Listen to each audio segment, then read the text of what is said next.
Приветствую, друзья! Это опять Валерий Табаков, практикующий юрист, доктор философии, доцент. Сегодня 14 января 2026 года состоялось очередное заседание в деле об убийстве Фарион, где обвиняемым является Вячеслав Зинченко. Это одно из самых резонансных дел современной Украины. Ирина Фарион, как известно, это украинский филолог, который резко нападал на русскоговорящих граждан Украины, призывал к их геноциду, дискриминации. Вячеслав Зинченко, 18-летний футбольный капитан из города Днепр, который обвиняется в этом убийстве. Сегодня должно было состояться очередное заседание в Шевченковском районном суде Львова. Планировалось заслушать экспертов и рассмотреть дополнительные доказательства стороны защиты. Но, внимание, оба адвоката обвиняемого не явились в судебное заседание. Речь идет о Владимире Вороняке и Игоре Сулиме. Третий адвокат, Юрий Немировский, в сегодняшнем контексте вообще не упоминается. По всей видимости, он уволен Вячеславом Зинченко без выходного пособия. Суд, получив заявление от адвокатов Вороняка и Сулимы, перенес заседание на 22 января 2026 года. Причины, указанные в ходатайствах этих адвокатов. Владимир Вороняк сослался на больничный лист, официальное медицинское подтверждение болезни. Игорь Сулима указал на болезнь и невозможность добраться до суда. Формулировка довольно расплывчатая, без конкретики о погоде, транспорте или других объективных препятствиях. Судья принял эти ходатайства и отложил слушание. Это стандартная процедура по Уголовно-процессуальному кодексу Украины. Согласно статье 315 УПК, заседание может быть перенесено по уважительным причинам, включая болезнь участников процесса, если это подтверждено документами.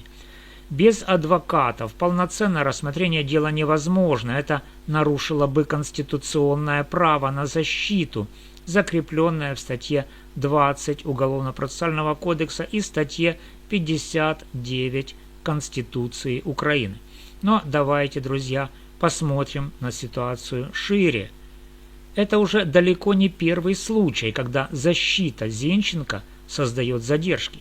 На предыдущем заседании 8 января 2026 года адвокаты тоже выглядели крайне слабо. Сулима и Вороняк отсутствовали. Вороняк подключился онлайн, аргументы были общими, без глубокого разбора доказательств. Прокуратура же, напротив, уверенно представляла видео с камер наблюдения, результаты экспертиз, переписки, все то, что формулирует убедительную картину вины. В целом, начиная с мая 2025 года процесс неоднократно тормозился. Опоздания, споры о доказательствах, просьбы о переносах. И вот теперь новая болезнь. Сразу двух адвокатов одновременно. Это выглядит как классическая тактика затягивания судебного процесса. Зачем это может быть нужно защите? Во-первых, чтобы ослабить внимание общества и средств массовой информации. Дело Фарион – это не рядовое убийство, это преступление с огромным общественным резонансом. Чем дольше тянется процесс, тем меньше эмоционального накала, тем меньше давления на суд. Во-вторых, выиграть время, а вдруг появятся новые свидетели, новые экспертизы или произойдут изменения в составе суда, прокуратуры. В-третьих, психологически измотать сторону потерпевших. В первую очередь дочь Ирины Фарион, Софию Особу, которая активно участвует в процессе и уже не раз выражала недовольство этими задержками. Теперь о уважительности причин. Болезнь – это действительно легитимная причина, особенно если подкреплена больничным листом. Суд, скорее всего, проверит документы на следующем заседании или запросит дополнительное подтверждение. Если заявления поданы заранее и все оформлено правильно, подозрения в саботаже снижаются. Но вторая причина – невозможность добраться у Сулеймы. Она звучит очень расплывчато. Без фото, без справок о погоде, билетов или других доказательств это может быть воспринято как отговорка. В украинской судебной практике такие формулировки иногда отвергают, если адвокат не предоставит конкретику. Если эта тактика, она рискованная, суд может наложить штрафы, отвести адвокатов или даже в отдельных частях рассмотреть дело без них. Хотя в таком тяжком преступлении, как убийство, это маловероятно. Анализ предыдущих заседаний показывает, защита Зинченко ведется крайне слабо. Адвокаты часто ограничиваются общими фразами. Отсутствие рисков, субъективные предположения, несоответствие видео, но без реального контраргумента к сильным доказательствам обвинения. Прокуроры доминируют, представляя материалы за продление ареста и пожизненное заключение.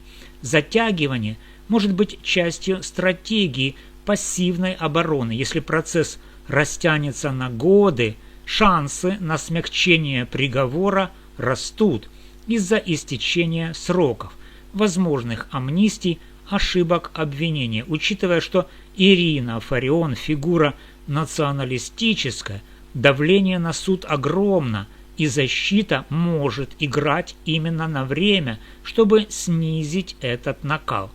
Альтернативный взгляд – это могут быть реальные проблемы. Зима, болезни, логистика – все реально. Адвокаты опытные, участвуют с начала дела, но странно, что третий адвокат, Немировский, не подстраховал. Последствия очевидны.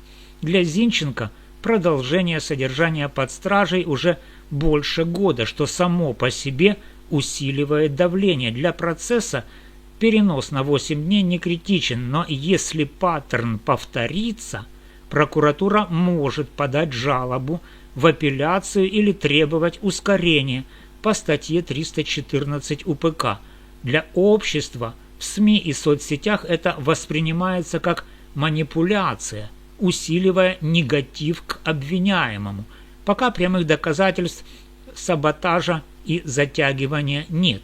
Причины формально уважительны, но в контексте слабой защиты и предыдущих инцидентов это выглядит очень и очень подозрительно.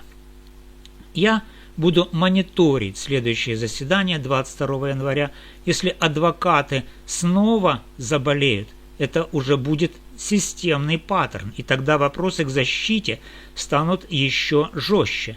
Суд может применить санкции, штрафы, отвод адвокатов, рассмотрение без них в отдельных эпизодах. Друзья, следите за обновлениями, подписывайтесь на канал, ставьте лайки, пишите в комментариях, считаете ли вы это саботажем и затягиванием процесса. Ваше мнение важно. С вами был юрист Валерий Табаков. До новых встреч.